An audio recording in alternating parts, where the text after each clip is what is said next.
Hello and welcome to the Central Television. I am Likon Obanjo. The top stories at this hour. Court finds Akpoti-Uduaghan for contempt, calls for her recall. 2023 presidential candidate of the African Democratic Congress rejects opposition coalition move. DR Congo, Rwanda agree to end support for armed groups. Details to come your way shortly.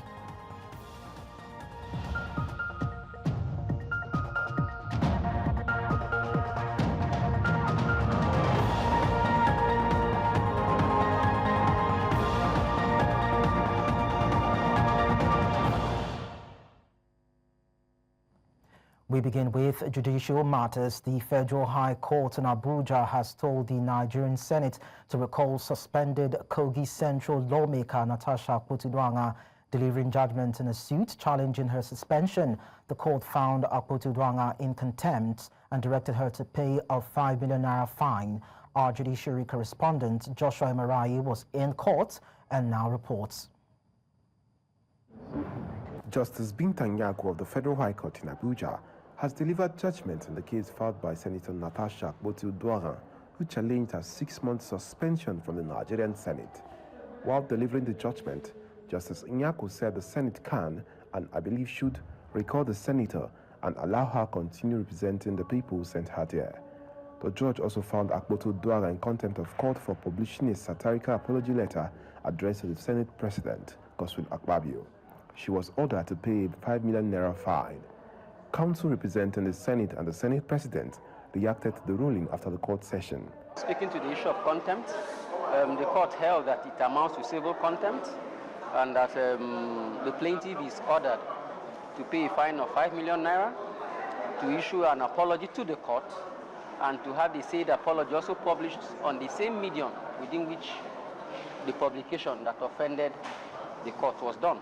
The court only gave an opinion, an obiter dictum, what we call an obiter dictum, that the Senate should consider recalling her back. Although the reliefs are not stated, there's no question asking for suspension to be lifted because it occurred prior to the suspension. So it was more or less an obiter that she was of the view, my lord was of the view that the suspension was excessive. Rights activist Aisha Yusufu also reacted to the judgment. First of all, this morning coming to the court, the case was different from what we've seen before. People were stopped at the gate. It took a lot for them to even allow some of us to come inside. And of course, I wasn't inside the court. But from what you've heard the judgment. Well, I don't have issues with the court saying that the apology should be made to them. Well, the court has the right to do that as long as the apology is not to the Senate. Well, that's it. But on the other issue, where the judgment is that the Senate should recall her, how does that work?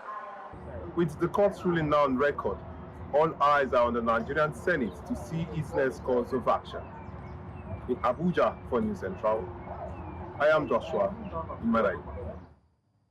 Earlier, legal practitioner Evan Sufeli shared his thoughts on this.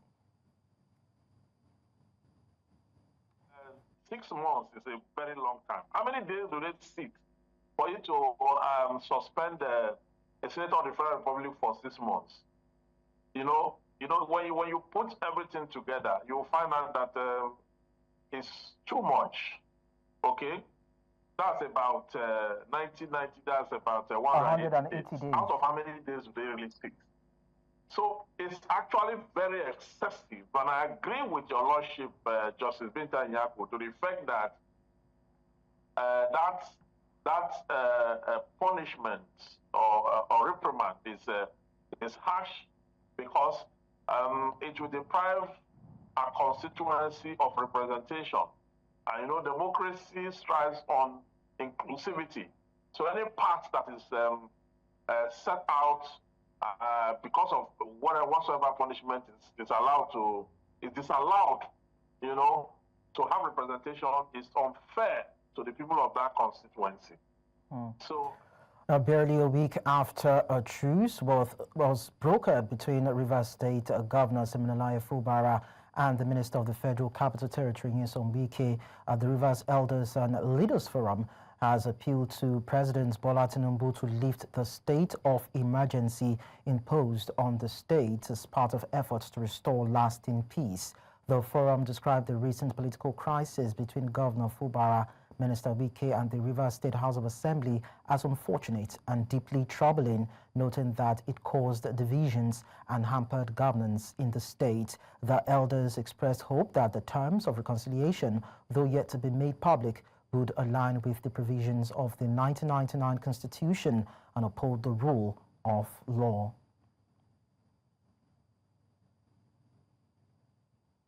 We tell you that the All Progressives Congress has dismissed the newly adopted African Democratic Congress platform, describing the 2027 opposition coalition as a group of deceivers and self-centered individuals driven by personal grudges. APC National Publicity Secretary Felix Moka made the remarks in a statement on Thursday, saying Nigerians are too discerning to fall for what he called the coalition's misguided agenda.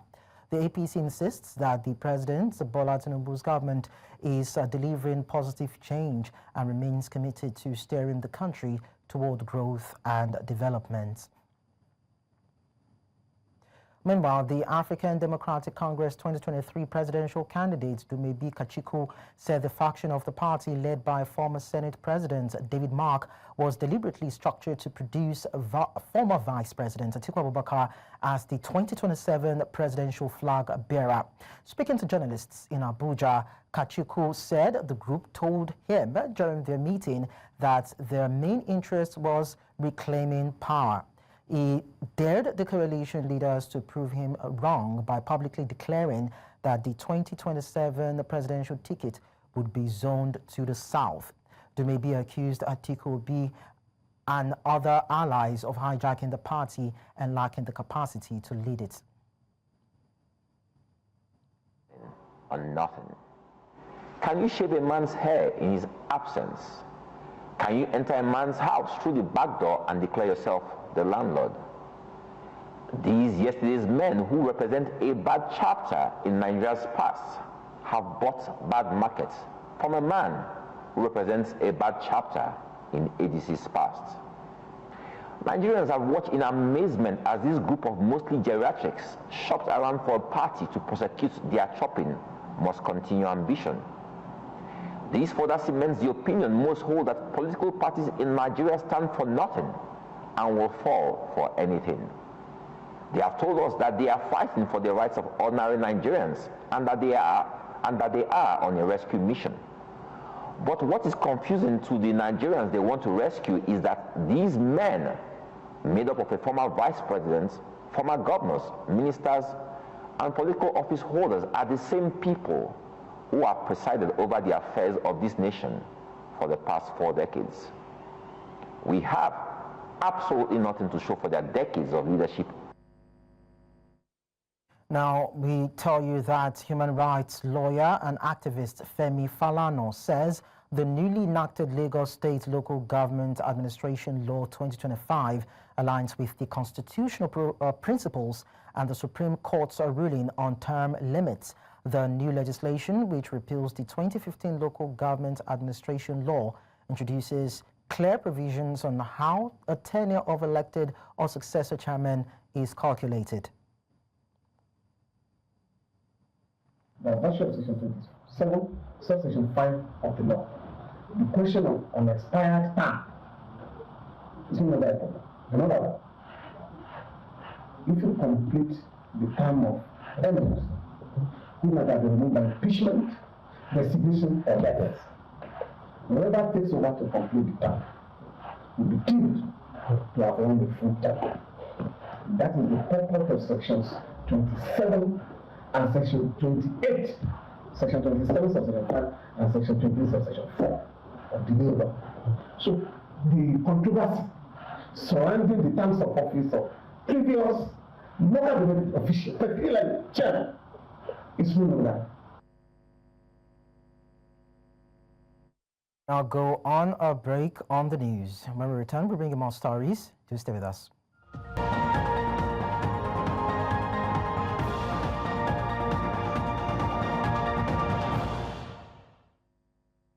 Let's now talk energy. The federal government has scheduled a national stakeholder forum for July 23 and 24, 2025 to address rising concerns over petrol pricing and supply in Nigeria's downstream sector.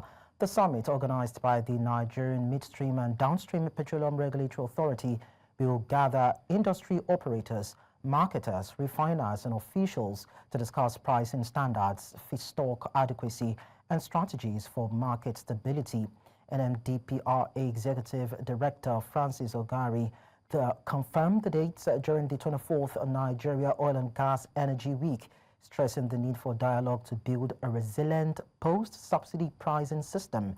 The forum follows mounting agitation from marketers and unions over volatile pump prices and calls for transparency, fair pricing and improved supply security as Nigeria's refining capacity expands. Away from that, President Bola Tinubu has sent a delegation to commiserate with the Kano State government, family of late Alhaji Aminu Dantata and the people of Kano State over the death of the elder statesman Aminu Dantata. Vice President Kashim Shettima, who led the delegation, prayed for the deceased for Almighty Allah to forgive his shortcomings. Kano Governor Abba Kabir Yusuf received the delegation headed by the Vice President from the airport to the deceased home at Kogi, and after the condolences, escorted them to the airport. Shettima urged the family to remain united and not allow material wealth to sow division among them. Now, women from Agan community near Makurdi, the capital city of Benue State, on Friday turned out in numbers to protest against what they termed the indiscriminate arrest of their children. The protesters said they were aggrieved by the manner in which security operatives in the state were arresting their children indiscriminately. Two indigenes of Kano who were in transit to the eastern part of the country were recently killed by some youths in a Agan community. Governor Hyacinth Alia, in a swift response to the killing of the Kano indigenes, said that 5 people had been arrested by the police. Meanwhile, the Benue State Police Command, in reaction to Friday's protests, advised against any protest which he said was capable of distracting its clearing operations going on across the state. A member of the House of Representatives representing Orumba North-South Federal Constituency of Anambra State, Princess Nnabuife, has condemned the killing of at least 10 persons during a violent attack in Odoji community in Anambra State. The tragic incident, which according to her occurred during a meeting of the Ebonyi community in Odoji, claimed the lives of innocent residents of the state and was allegedly carried out by unknown assailants, during which was meant to be a routine community gathering. While calling for justice for the families of the victims, the lawmaker provided context to the violence, stating that the incident was triggered by a leadership dispute within the Ebonyi Union in Odoji. Credible reports suggest that the conflict regrettably escalated and allegedly involved the invitation of external armed elements, which led to the avoidable loss of lives. Importantly, all indications show that this was neither an ethnic or communal conflict, but rather an intra-group crisis among members of the same ethnic background. I now call on all relevant agencies, including the Nigerian Police Force, Department of State Services, DSS, and the Anambra and the Ebonyi state governments to launch a full-scale, transparent, and impartial investigation into this heinous act. Those responsible for this atrocity must be identified, prosecuted, and brought to justice without delay. Earlier on the news, we told you that the federal government has scheduled some sort of a national stakeholder forum which is to address issues around petrol pricing and supply in Nigeria's downstream sector. And to help us make sense of this, I'm being joined by an energy analyst, Seun Dania. Seun, thank you so much for joining us on the news. Can you please unmute your device? Okay, we can hear you now. Can you hear me? Yes. So, hi, good evening. Yes, good evening. So in the light of the fluctuating global oil price, do you think this forum that the Nigerian government is hoping to bring on board and have some sort of a stakeholders engagement would actually deal with the issues around fuel pricing and the supply chain? I can't hear you very clearly. It keeps breaking, but I mean, you're asking about this stakeholder forum and if it will address the issues. Yeah, so I believe that yes, it will, looking at the current global price volatility driven by geopolitical tension, we have OPEC decisions. This summit is very much needed in order to manage all stakeholders, articulate, highlights of what the issues are from everybody's pain points, So if we look at it technically, to be able to establish more like a transparent pricing framework that will account for all stakeholders technically. And but the success would very much depend on the outcomes. It's not just to sit down and have conversations. There also needs to be actions that will be taken afterwards. All right, so in terms of the pricing and the supply, where actually are the players in the sector, and of course government getting it wrong? I think for us, generally the government and the people and players within the industry, we're struggling with the transition to a fully deregulated market. So the government has shown that it's been a little bit slow to ensure consistent crude oil supply to the local refineries, which then forces them to rely on costly importations. Second, also a lack of pricing transparency. Marketers and refiners often, operate in very, very shady environments where the price hikes are not always justified by global price actions. And I think also the government's messaging on the regulation has been inconsistent. So today we hear, well, subsidy is gone. Tomorrow we also hear that there's some level of subsidy, So it makes investors jittery, marketers are not sure what to do, because if you say it's a deregulated market, everyone is supposed to be able to fix their own prices. However, I believe that there should be proper coordination between all the stakeholders within the industry. And you think with all these aggregation of thoughts and challenges within the sector, there can be some sort of a price regulation?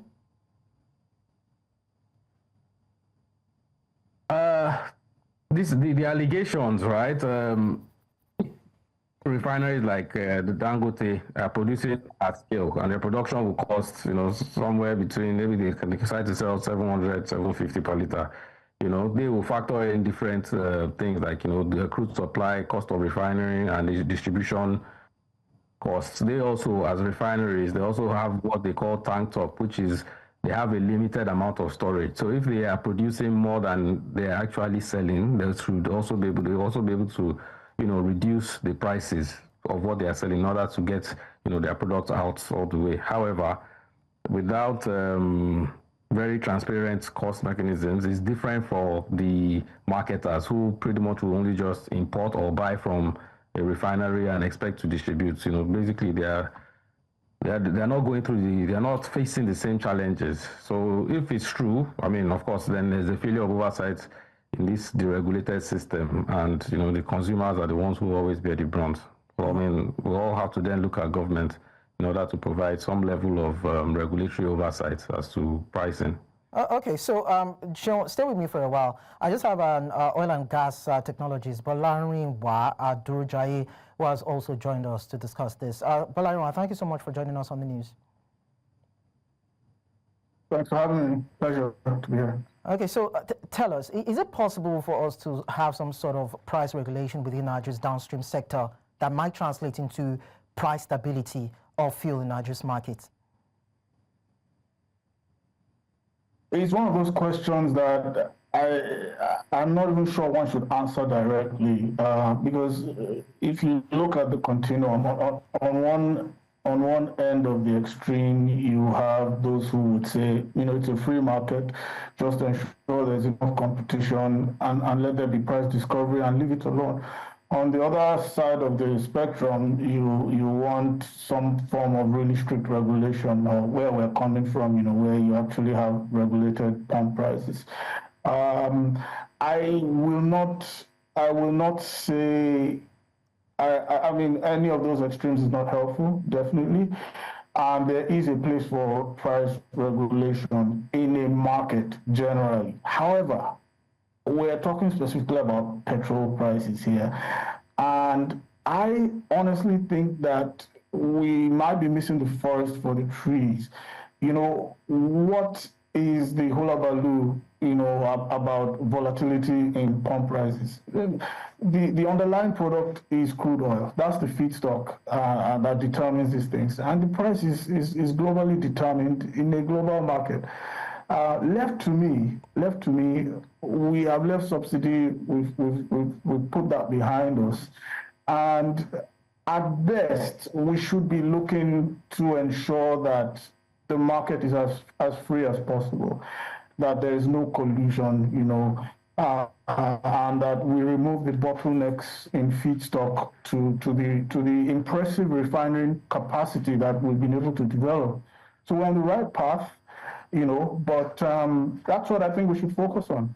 And more importantly, there are 12 million vehicles in Nigeria. Nigeria has a population of 1 billion. Getting the common man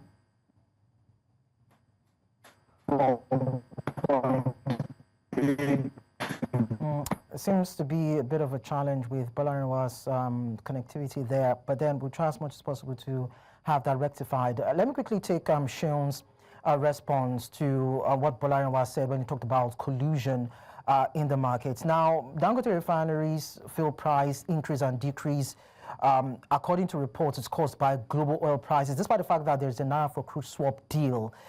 Is it a deliberate attempt to rock the boat and dominate the markets? It's been speculated. Sean.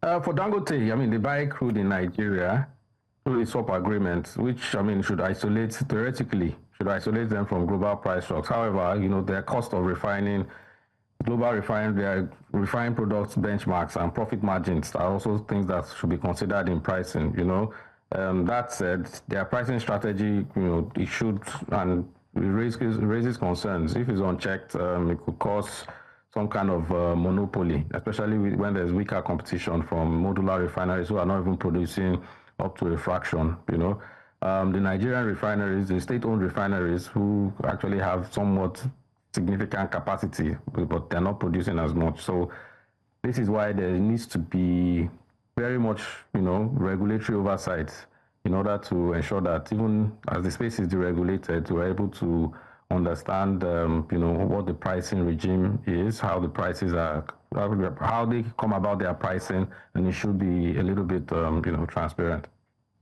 Okay, so I understand that Bolarinwa is back. Bolarinwa, can you hear me now?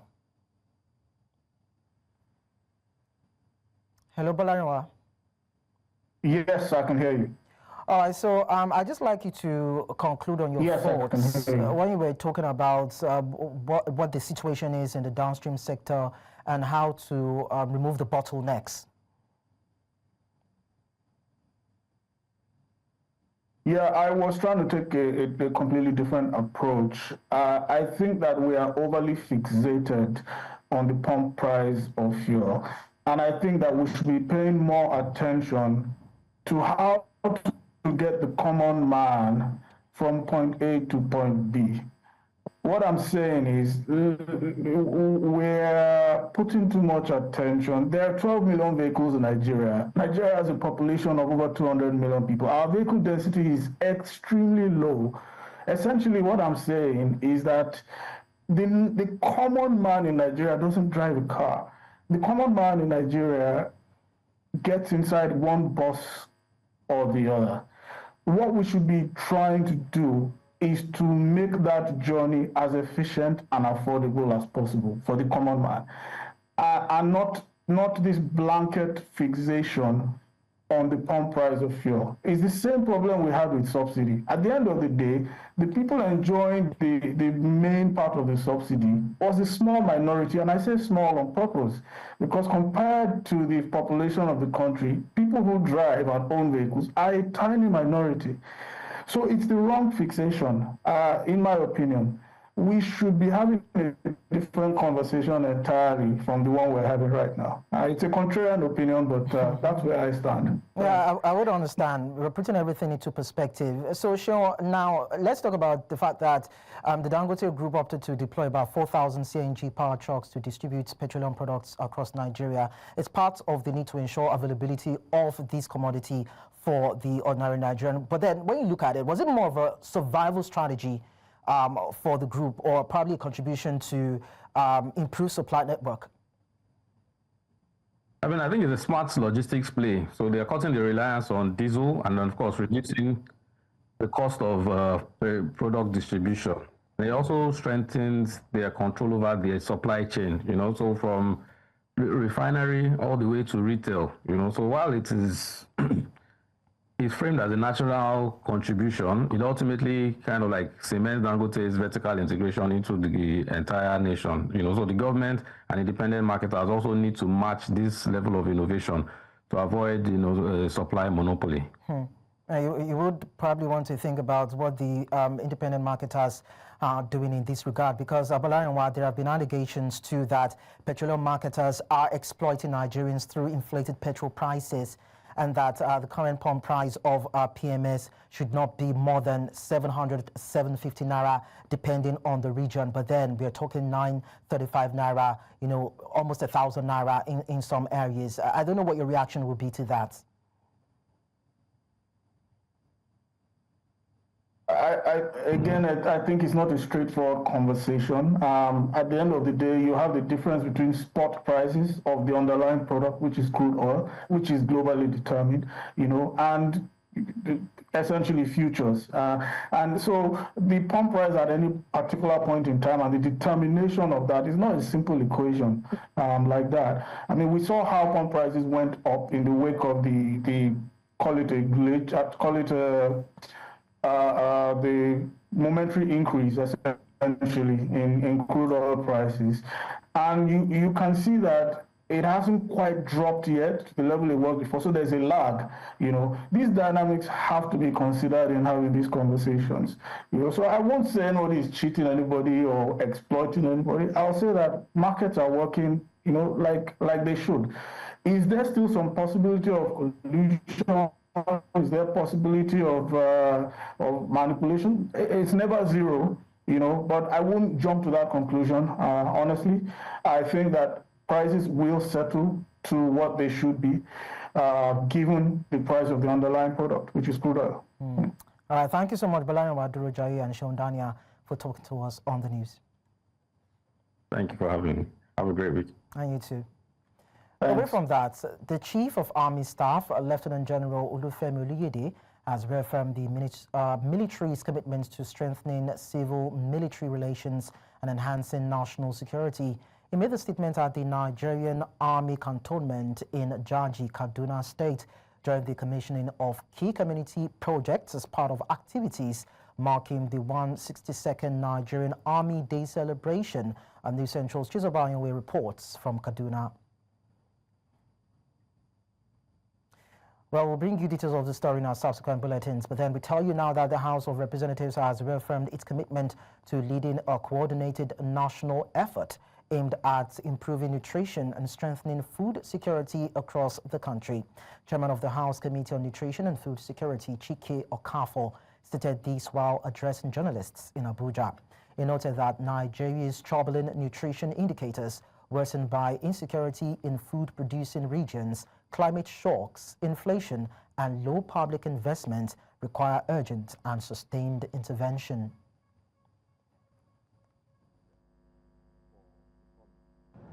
Despite decades of national policies and sectoral programs which are aimed at improving nutrition and food systems, Nigeria continues to grapple with alarming rates of malnutrition and food insecurity. Children under the age of 5, pregnant and nursing mothers, and vulnerable populations in rural areas bear the brunt of this crisis.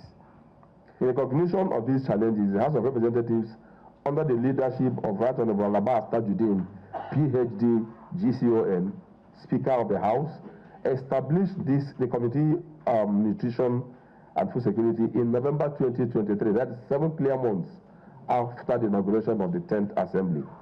So this committee, the first of its kind in Nigeria's legislative history, was created to provide focused legislative oversight, coordination, and policy direction to address these pressing issues. Well, earlier on the news, we told you that the Chief of Army Staff, Lieutenant General Olufemi Oluyede, has reaffirmed the military's commitments to strengthening civil-military relations and enhancing national security. And of course, he made the statement at the Nigerian Army cantonment in Jaji, Kaduna, during the commissioning of key projects. Chizobanyanwe has more in this report. The 2025 Nigerian Army Day celebration, like those before it, serves to reflect on the Army's achievements while exploring new strategies to tackle emerging security challenges. My resolve for sound administration of men and resources is encapsulated in my command philosophy, which aims to consolidate the transformation of the Nigerian Army towards bequeathing a well-motivated and combat-ready force that can effectively discharge its constitutional responsibilities within a joint and multi-agency environment. Among the projects commissioned by the Chief of Army Staff is a renovated and remodeled multi-purpose science laboratory at the Government Day Secondary School, Jaji. The facility now includes updated laboratory equipment, consumables, a generator set, a repaired and reticulated borehole, and fully furnished lab spaces. This initiative also portrays the Nigerian Army's dedication to fostering the next generation of leaders and innovators. I urge you to maintain the facilities to enhance the educational well-being of the current students and prospective learners as envisaged by the Nigerian Army. The gesture, officials say, reflects the Nigerian Army's ongoing efforts to strengthen its bonds with host communities through impactful, people-focused initiatives. These efforts are made at strengthening cordial relationship between the Army and our local communities. In this wise, the Chief of Army Staff graciously approved 4 projects for this year's Nigerian Army celebration, of which this is renovated and remodeled equipped science multipurpose lab is one of them. Other projects have been commissioned simultaneously. Beneficiaries of this project remain appreciative of this gesture. I want to extend our proposed appreciation to the Nigerian Army headquarters for selecting Kaduna State as the host and venue for the 2025 national celebration.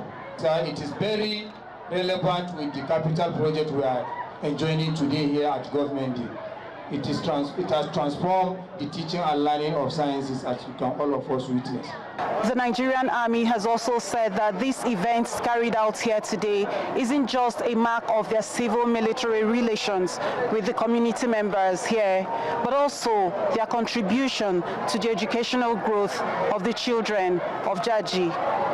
In Kaduna State for News Central, Chizoba Anyomi. Away from that, at least 4 occupants of a partially collapsed building on Adenija-Dele Road in the Saleko area of Lagos State are currently receiving treatment at a nearby hospital after it partially collapsed on Thursday. Officials of the Lagos State Emergency Agency, LASEMA, who chose to speak off camera, say no casualty has been recorded so far. News Central's Victor Mbadike has more. One of such days again. Occupants of this building on Church Street, Isaleko, will have to find a new home.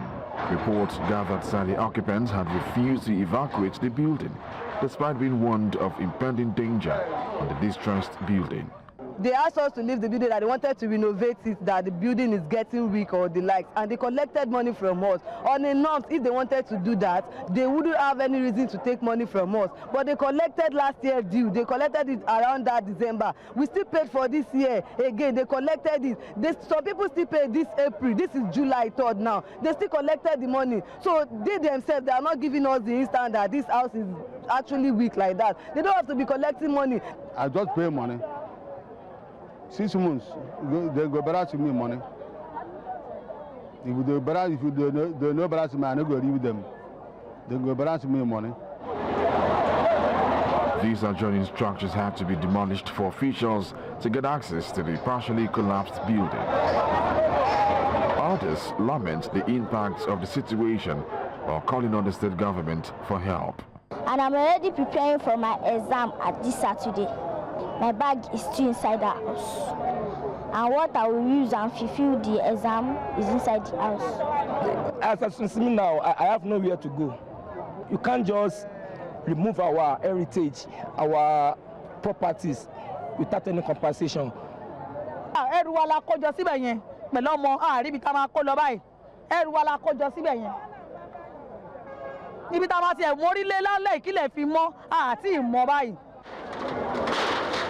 They say one man's food is another man's poison. Scavengers take advantage of the situation to possibly make ends meet. As evacuation process continue here, officials are expected to conduct thorough investigations and possibly inspect neighboring structures to prevent future occurrences. In Lagos for News Central, Victor Mbadike. On infrastructure, the project inauguration series organized by the Federal Capital Territory Minister Nyesom Wike to commemorate the second-year anniversary of President Bola Tinubu's administration entered its final day on Friday.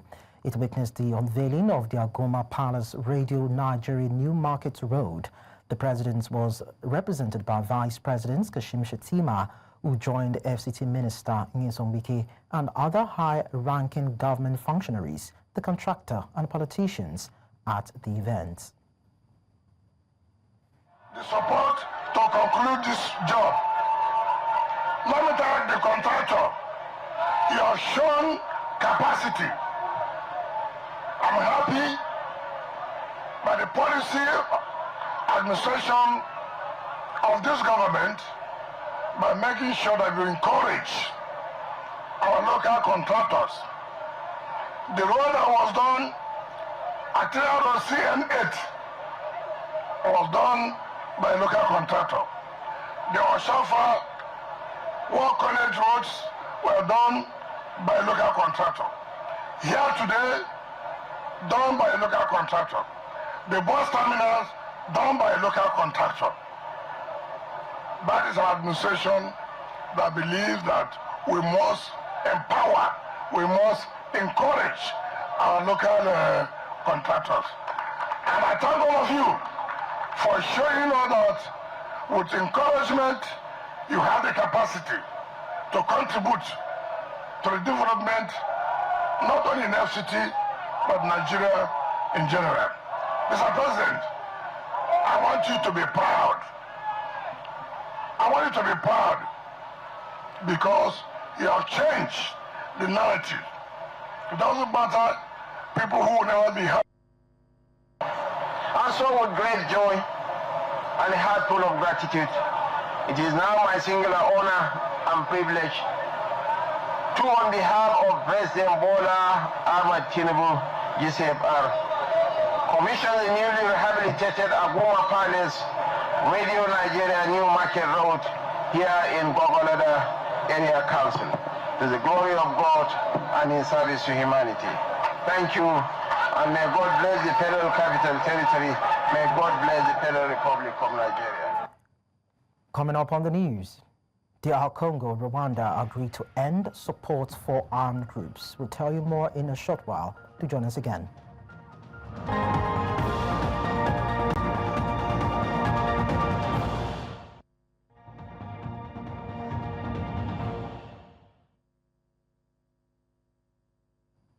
We tell you that the Democratic Republic of Congo has pledged to dismantle the Democratic Forces for the Liberation of Rwanda as part of a peace deal signed with Rwanda in Washington.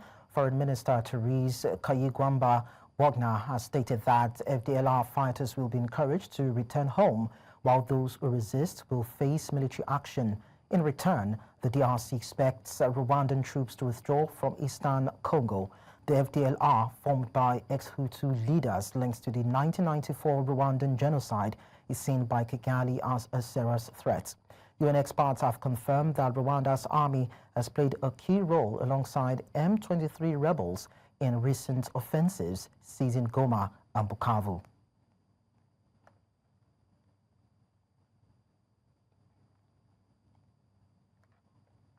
Now, President Donald Trump is celebrating what he calls a phenomenal victory after Congress narrowly passed a sweeping tax and spending bill, one that cements key parts of his second-term agenda. But the controversial legislation is drawing strong criticism across the political spectrum. Our international correspondent, Afia Hagen, has the story. In front of a packed crowd in Des Moines, Iowa, President Trump declared victory just hours after Congress passed his massive tax and spending bill. There could be no better birthday present for America than the phenomenal victory we achieved just hours ago when Congress passed the one big, beautiful bill to make America great again. Right? The vote comes on the eve of America's 250th Independence Day, and while the White House is celebrating, the 869-page bill is already proving divisive. The legislation passed by the House by just 4 votes, 218 to 214, a razor-thin margin Speaker Mike Johnson called a historic win.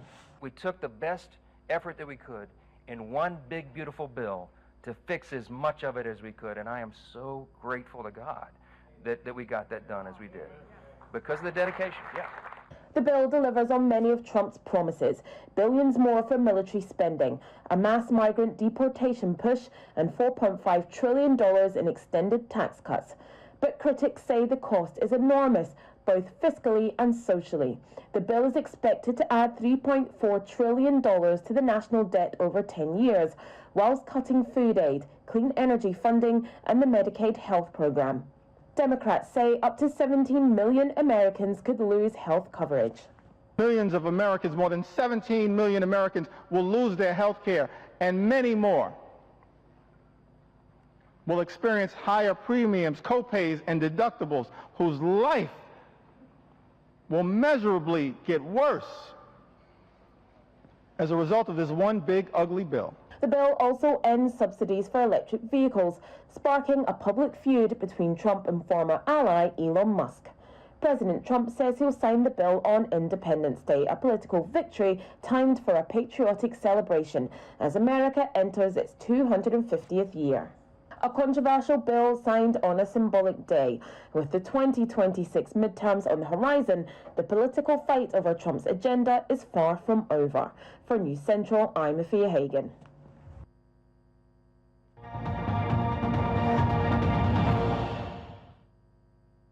In sports, Nigeria will field the largest team at the 3rd African Under-18 and Under-20 Athletics Championships, scheduled for July 16 to 20 in Abuja, Ogun State. The host nation invited 110 athletes, 16 men and 50 women, alongside 22 officials for the 5-day event, which will be held at the upgraded MKO Abiola Stadium. A total of 937 participants from 43 countries will compete, including strong delegations from South Africa, Kenya, Ethiopia, and Algeria. With preparations nearing completion, Ogun State hopes to replicate the success of the recent National Sports Festival. The championships, sanctioned by the Confederation of African Athletics, will also host the CAA Congress and serve as a key platform for emerging talents aiming to reach global levels in track and field. Former Arsenal midfielder Thomas Partey has been charged with 5 counts of rape and 1 count of sexual assault by the UK's Metropolitan Police. The alleged offences involve 3 women and reportedly occurred between 2021 and 2022. Partey, who denies all allegations, is expected to appear at Westminster Magistrates Court on August 5. His lawyer says he has fully cooperated with the police during the investigation and looks forward to clearing his name. The 32-year-old Ghanaian international, whose Arsenal contract ended on Monday, joined the club in 2020 from Atletico Madrid. He made 130 Premier League appearances and over 50 caps for Ghana. And that's all at this hour. We'll look at our top stories before we go. Court has fined Akpoti-Uduaghan for contempt and called for her recall. 2023 presidential candidate of the African Democratic Congress has rejected opposition coalition move. We also tell you that DR Congo and Rwanda agreed to end support for armed groups. Do send your eyewitness report to the WhatsApp number on the screen. You can follow us on social media. We are at News Central TV. Do watch us live on DSTV channel 422, GoTV channel 23, StarTimes channel 274, Arvo TV, and YouTube. Many thanks for watching. I am Lekon Onobanjo.